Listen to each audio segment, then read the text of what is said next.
New York City. The kind of place where a man could build a lie so large it had its own zip code. I'd worked this town my whole life, seen grifters, con men, thieves in $1,000 suits. But I never saw anything like Bernie Madoff.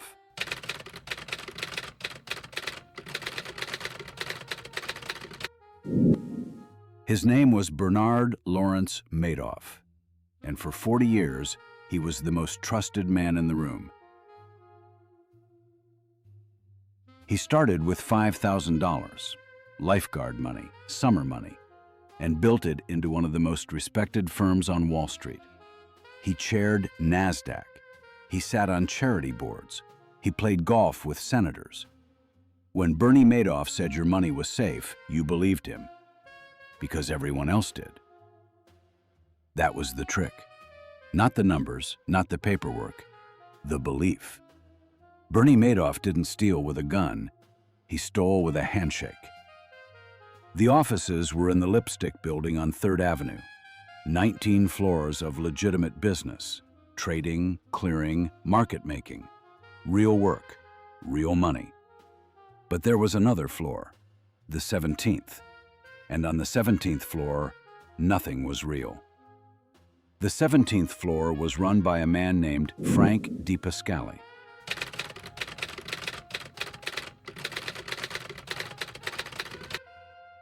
Started working for Madoff as a teenager. By the end, he was the architect of the biggest financial fraud in human history. His job was simple: invent the trades that never happened, print the statements, mail them out, keep the story straight.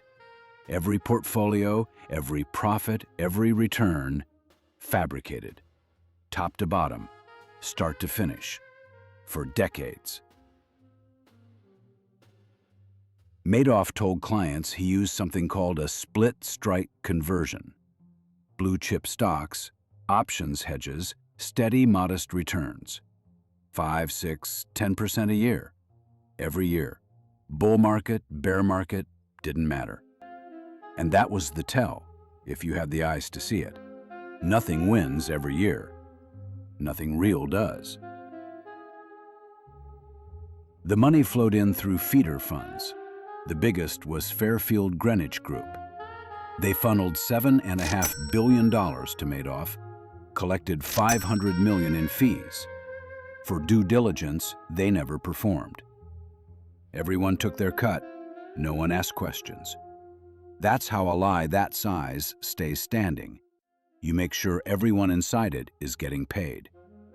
But somewhere in Boston, a man was doing the math. His name was Harry Markopolos. He wasn't glamorous. He was an analyst, stubborn, obsessive, the kind of man who treated numbers like suspects.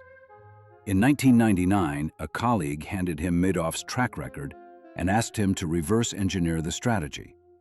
Markopolos sat down, ran the numbers. 4 hours later, he had his answer. Impossible. The returns couldn't exist. Either Madoff was front-running his own trading desk, using inside knowledge to bet ahead of his clients, or he was running the largest Ponzi scheme in history. No third option. In the year 2000, Markopolos walked into the SEC's Boston office with a memo. He titled it plainly, "The world's largest hedge fund is a fraud." The SEC read it and did nothing. He went back in 2001. Nothing. In 2005, he submitted 21 pages, 29 red flags. Every thread laid out so clean a rookie could have pulled it. Nothing. He tried again in 2007. Nothing. In 2008. Nothing. He told investigators later he kept a gun in his car during those years, that he feared the people connected to Madoff would find him first. The SEC never pulled a single thread. Then the world fell apart. The financial crisis of 2008 hit like a freight train. Banks went under, funds collapsed, and Madoff's clients, rich, scared, watching their other investments burn, started calling his office. They wanted their money back. By November, the requests totaled nearly $7 billion. Madoff had perhaps $300 million left. The machine had finally swallowed more than it could hold. 40 years of lies, and in the end, it wasn't a detective that brought him down. It wasn't the SEC. It was a bad autumn and a margin call. On December 10, 2008, Bernie Madoff called his sons to his apartment. Mark and Andrew both worked at the firm. Both believed their father was legitimate. He sat them down, no drinks, no preamble. He said the investment business was basically a giant Ponzi scheme. He said he had maybe $200 million left and planned to pay out bonuses and family before surrendering. His sons listened. They left. They called a lawyer. The lawyer called the FBI. At 6:30 the next morning, 2 agents knocked on Madoff's penthouse door. He answered in his robe. They asked if there was an innocent explanation. He said, and this is the only honest thing he ever said, there is no innocent explanation. He was arrested without resistance. 69 years old, the most trusted man on Wall Street, taken out of his building in the gray morning light like any other criminal. The courtroom was packed.